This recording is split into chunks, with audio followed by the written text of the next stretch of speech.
ताई जी ने निकाला ईर्षा को घर के बाहर। सूरज के उड़े होश। ताई जी का गुस्सा फूटते हुए नजर हमेशा के लिए ये घर छोड़कर चली जाए।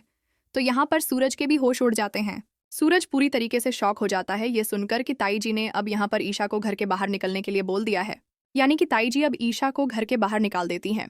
सूरज के पापा ने करवाया ईशा और सूरज का डिवोर्स। कहानी पूरी तरह से बदलने वाली है क्योंकि ईशा सूरज को सुधारने में नाकामयाब हो जाती है। इसके बाद सूरज के पापा देखते हैं कि ईशा यहाँ पर बहुत ज्यादा दुखी रहती है और ईशा को कोई कुछ नहीं समझता। जहाँ ईशा महारानी की तरह रहती थी वहां से ईशा को लौटकर चले जाना चाहिए और इसी में ईशा की खुशी है। इसलिए सूरज के पापा ईशा को डिवोर्स पेपर देकर ईशा से कह देते हैं कि अब तुम यह घर छोड़कर हमेशा के लिए चली जाओ और सूरज को भी हमेशा के लिए छोड़ दो। ये सूरज तुम्हारे लायक नहीं है।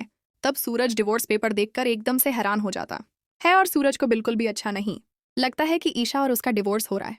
लेकिन सूरज को फिर गुलाब सिंह के ख्याल आने लगते हैं और सूरज देखता है कि गुलाब सिंह के लिए उसे ईशा को डिवोर्स देना होगा और ईशा जी को वापस से गुलाब हवेली भेजना होगा। इसलिए सूरज गुस्से में डिवोर्स पेपर पर साइन कर देता है और सूरज के डिवोर्स पेपर पर साइन करने के बाद ईशा पूरी तरह से टूट जाती है। ईशा समझ जाती है कि सूरज और उसका रिश्ता यहीं तक का था और उनका सफर अब खत्म हो चुका है। इसलिए ईशा डिवोर्स पेपर्स पर साइन करके ताई जी को डिवोर्स पेपर दे देती है। इसके बाद ताई जी ईशा को ताने सुनाने लगती है कि अब तुम यहाँ से निकल जाओ, तुम हमारे घर में अब नहीं रह सकती हो। और ईशा समझ जाती है कि उसे सूरज का घर छोड़कर कहीं और रहना होगा, लेकिन वह गुलाब हवेली तो नहीं जाएगी। सूरज ईशा से कह देता है कि आप अपना सामान पैक कर लो, मैं आपको आपके घर छोड़ दूंगा। लेकिन ईशा सूरज से कह देती है कि मैं खुद चली जाऊंगी और ईशा वहां से निकल जाती है।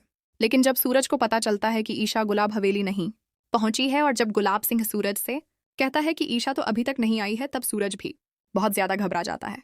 वहीं दूसरी तरफ गुलाब सिंह की खुशी गम में बदल जाती है क्योंकि गुलाब सिंह पहले तो बहुत ज्यादा खुश हो रहा था कि उसकी बेटी वापस आ रही है, लेकिन बाद में गुलाब सिंह को पता चलता है कि ईशा ने तो कहीं और रहने का बंदोबस्त कर लिया है।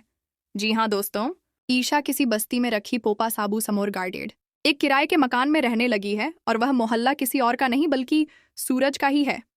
जी हाँ दोस्तों, ईशा सूरज के मोहल्ले में ही किराए के मकान में रहने वाली है।